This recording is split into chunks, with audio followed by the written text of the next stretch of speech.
আরে সাম্বা, আজকের ইফতারে কি কি আছে বলতো দেখি। কেন সর্দার, তুমি তো রোজা করো না, ইফতার করতে যাবে নাকি? তা অবশ্যই ঠিক, সকালবেলা পান্তা খেয়েছিল। ওসব কথা বাদ দে, কি হচ্ছে বল আজকের ইফতারে। সর্দার, এক প্যাকেট করে বিরিয়ানি আর একটা লেগ পিস আর ডবল ডবল নেড়ো। কিরে আগে ইফতারে যাবি তো? যাবো মানে সবার আগে যাবো।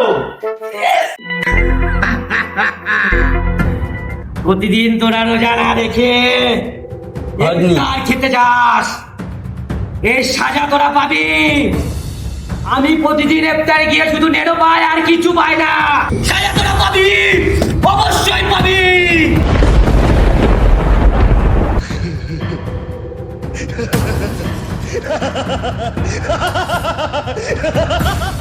তোরা কতজন আছিস?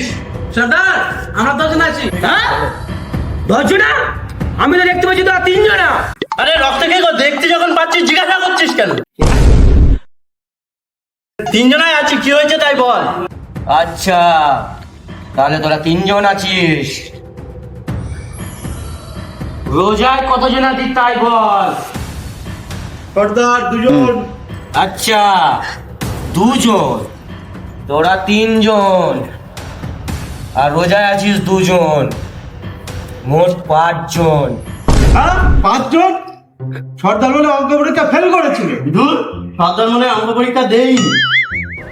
আরে আমি তো মজা করছিলাম, আমি দেখছিলাম তোরা অঙ্কই কতটা পাকা। ঠিক আছে, সারা বছর তো খাস, একটাই তো মাস, রোজা করলে কি হয়? আল্লাহ তোদের ছাড়বে না। পরের বছর থেকে তোরা ঠিকঠাক রোজা করবি।